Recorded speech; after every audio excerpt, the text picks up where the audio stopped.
नमस्कार मित्रों, आप सबका मेरे इस चैनल सापेक्ष पे स्वागत है।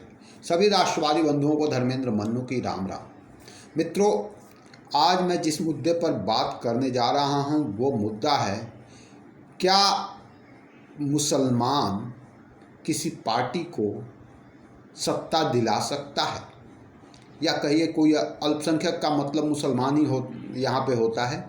तो क्या अल्पसंख्यक किसी भी पार्टी को, किसी भी दल को सत्ता में ला सकता है? ये सवाल इसलिए भी खड़ा हुआ है क्योंकि सारी पार्टियां बीजेपी को अगर छोड़ दें तो विपक्ष के जितने भी दल हैं, जितनी भी पार्टियां हैं, वो सारी पार्टियां मुसलमानों को खुश करने पे पड़ी हुई हैं कि आप मुझे वोट दें।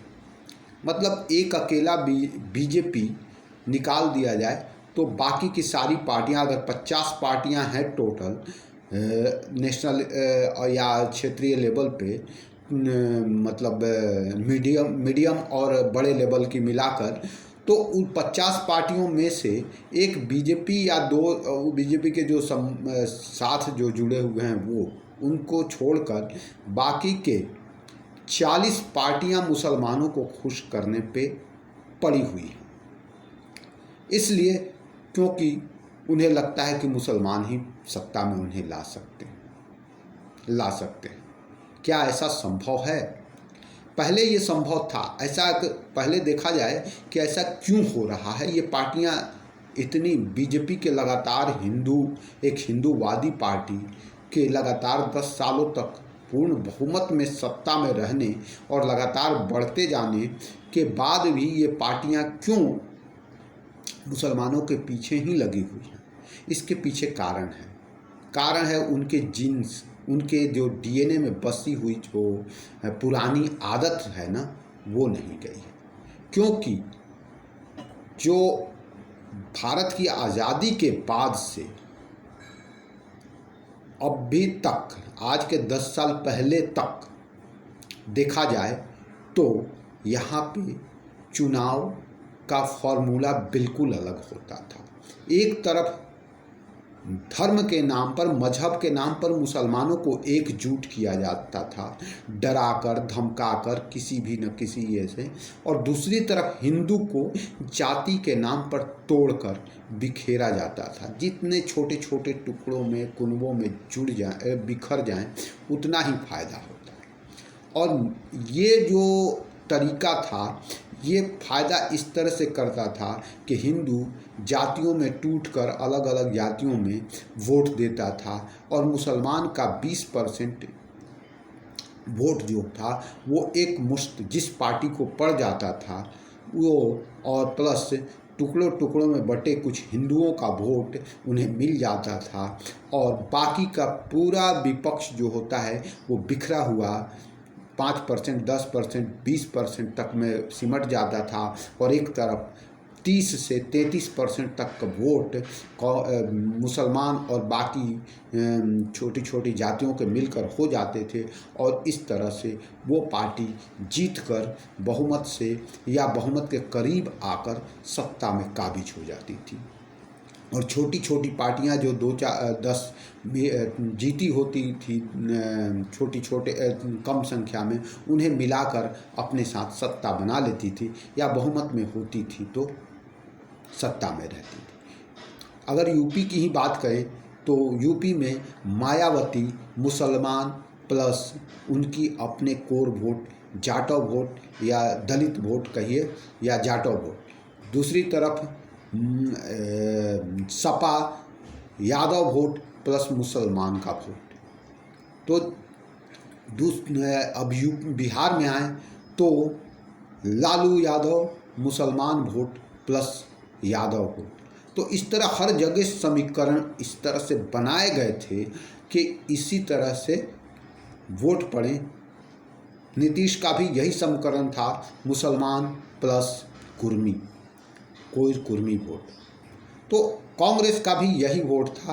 कांग्रेस के जो उसके अपने जो 40 साल के कोर वोटर हैं, जो कि एकदम कट्टर कांग्रेसी, जिन्हें आज़ादी के नाम पर कि कांग्रेस ने आज़ादी दिलाई, ऐसे वोटर्स प्लस जातियों में टूटे हुए बाकी वोटर्स और प्लस मुस्लिम वोट, यही उनकी सत्ता में, इन सबके सत्ता में आने का यही फॉर्मूला था। और बीजेपी बीच में बिना सत्ता के वो हिंदूवाद का ये करती थी, हिंदुओं को एकत्र करने का काम करती थी।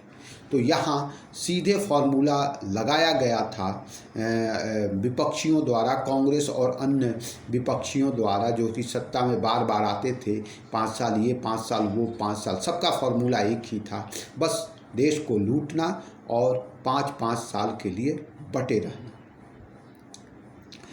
ये जो छोटी छोटे क्षेत्रीय दल थे, उन्होंने भी कांग्रेस से ही ये सब चीज़ें सीखी थी।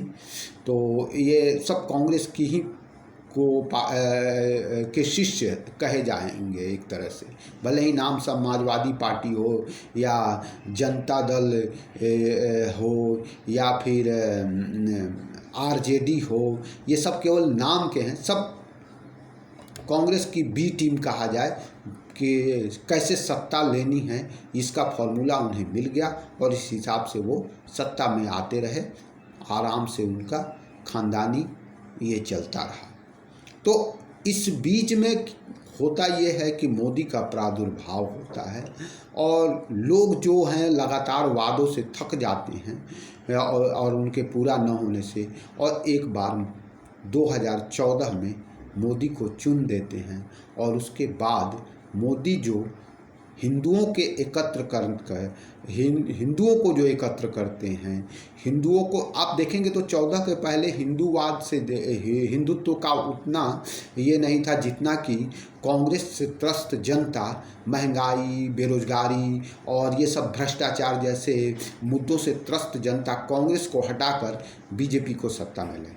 लेकिन कांग्रेस में के जाने के बाद जब मोदी की सत्ता आई, उसके बाद जो ये हिंदुत्व का ज्वार बढ़ा और धीरे धीरे मोदी ने जो राष्ट्र और हिंदू को एक बनाया और हिंदुओं को एकत्र करते चले गए, हिंदुओं में जो स्वाभिमान की भावना भरी, मतलब कि सत्ता में आने के बाद से ही मंदिरों में जाकर पूजा पाठ और सारी चीज़ें, हिंदुत्व के प्रति जो गर्व का भाव भरा हिंदुओं में, वो जाकर 14 से 19 जाते जाते 5 सालों में हिंदू ज्वार पैदा हुआ।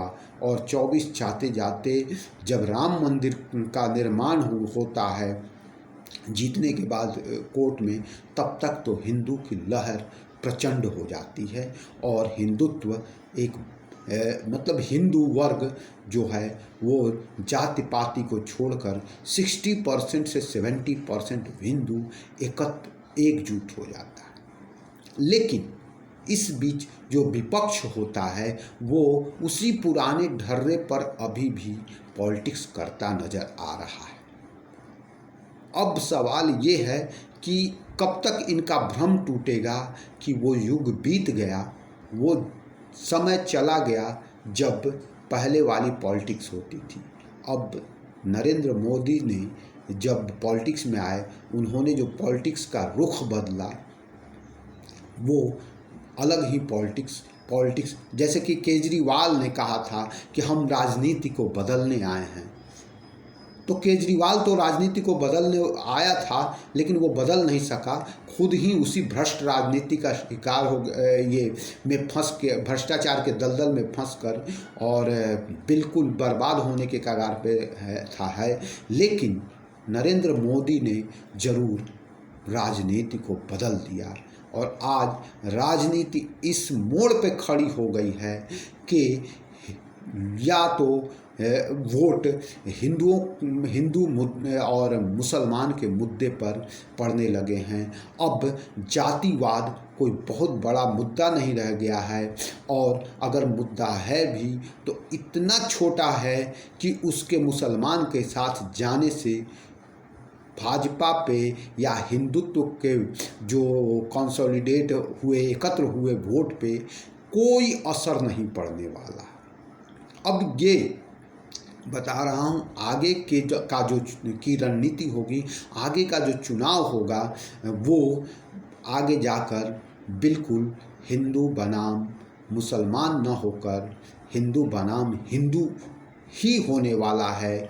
और ये बात जितनी जल्दी कांग्रेस और समाजवादी पार्टी या जो भी विपक्षी पार्टियां हैं, ये जितनी जल्दी समझ लें और जातिवाद को छोड़कर, अल्पसंख्यक के राजनीति को छोड़कर जितनी जल्दी मेन स्ट्रीम की पॉलिटिक्स में आएँ, उतनी जल्दी ही इनका भला होने वाला है। लेकिन ये लोग अभी भी वही पुराने युग में जी रहे हैं। इन्हें लगता है कि तुरंत ये एक चमत्कार है और जो कि कुछ समय के लिए हुआ है, और 10 साल के बाद या 5 सालों के बाद लगता है कि ये चमत्कार ख़त्म होगा और फिर से पूरा देश और पूरे देश की जनता, हिंदू, फिर उसी ट्रैक पे आ जाएगा जिस ट्रैक पे वो 2010 तक था, 2090, 2080 और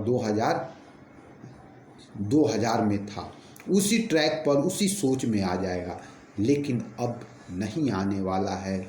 नदी में बहुत सारा पानी बह चुका है। इंसान ने कभी पीछे मुड़कर जाना नहीं सीखा है। आगे ये जो सफलता का नशा हिंदुओं को मिला है, चढ़ा है, ये नहीं उतरने वाला। इसका कारण भी है कि इस जो हिंदुत्व के सफलता का जो नशा है, इसलिए भी ज़्यादा है, इसमें हिंदुत्व के साथ साथ विकास है, देश है, राष्ट्र है, सुरक्षा है, समृद्धि है। सारी चीज़ें एक साथ हो रही हैं, क्योंकि सत्ता पे बैठा, भले ही वो हिंदुत्व की बात करने वाला हो, वो हिंदुत्व के साथ साथ विकास, विश्व बंधुत्व, विश्व को, भारत को इंटरनेशनल लेवल पे, अंतर्राष्ट्रीय लेवल पे विश्व गुरु साबित करने में लगा हुआ है।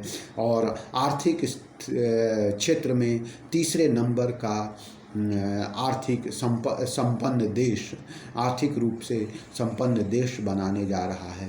तो एक साथ हिंदुत्व के साथ साथ जुड़े जब कई पैकेज मिल रहे हों, तो ऐसे लोग जो प्रचार आज लगे हुए हैं मोदी को हराने में, ऐसे लोगों का प्रचार कहीं भी आम जनता पे असर नहीं कर रहा है। एक तो वो देख रहे हैं कि ये लोग जातियों में तोड़ने, हिंदुओं को बांटने में की कोशिश कर रहे हैं और मुसलमानों को उनका फ़ायदा, मतलब हिंदुओं से छीनकर मुसलमानों को फ़ायदा, मुसलमानों को देने की कोशिश कर रहे हैं। दूसरी तरफ हिंदू ये भी देख रहा है कि वो मुसलमान जिसके फेवर में ये लोग खड़े हैं, वो मुसलमान आज तक देश के लिए कभी नहीं सोचता। वो उसके लिए वो धर्म और उसका मजहब ही सबसे ज़्यादा ज़रूरी चीज़ है। तो ऐसे में अब हिंदू पीछे मुड़कर नहीं देखने वाला और दिन रात आगे जाकर वो लगातार एकत्र ही होता जाएगा, एकजुट होता ही जाएगा। और जब तक ये 60%, 70%, 80% तक नहीं जाएगा, तब तक ये होता रहेगा। बस कुछ ही लोग जो स्वार्थी और जयचंद टाइप के लोग हैं, जो अपने सिवा और किसी का नहीं सोचते, किसी का भला नहीं सोचते, वही लोग ऐसी राजनीति करते रह जाएंगे और ऐसी पॉलिटिक्स करते रहेंगे और उनके साथ पीछे कोई खड़ा नहीं होगा या 2-4 स्वार्थी तत्व। चूँकि हर समाज में कुछ ऐसे लोग होते हैं जो अपने लिए सोचते हैं, सिर्फ जो मतलब अधर्म, अनीति, इन्हीं सब को वो उनका रास्ता होता है और इन्हीं सब से वो बंधे और ये होते हैं। शैतान प्रवृत्ति के जो लोग होते हैं वही उस तरफ खड़े रहेंगे। बाकी जिसमें भी थोड़ी सी ईमानदारी होगी, थोड़ी सी अच्छाई होगी, थोड़ी सी भी धार्मिकता होगी, वो आज नहीं तो कल बीजेपी के साथ आने वाला है। अब ये पॉलिटिक्स की धुरी चेंज नहीं होने वाली, क्योंकि मोदी जी ने जो अलख जगाया है, जो आग लगाई है, जो दीप जलाया है, उसकी रोशनी धीरे धीरे फैलती जा रही है और हिंदू एकजुट होता जा रहा है।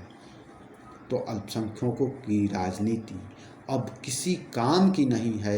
ये जितनी जल्दी विपक्ष समझ लेंगे उतनी ही जल्दी उनका भला होने वाला है, वरना वो इसी तरह चुनाव लड़ते रहेंगे, पैसे खर्च करते रहेंगे। तो आज के वीडियो में इतना ही।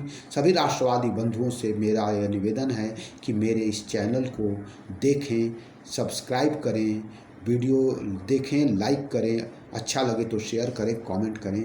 जय श्री राम।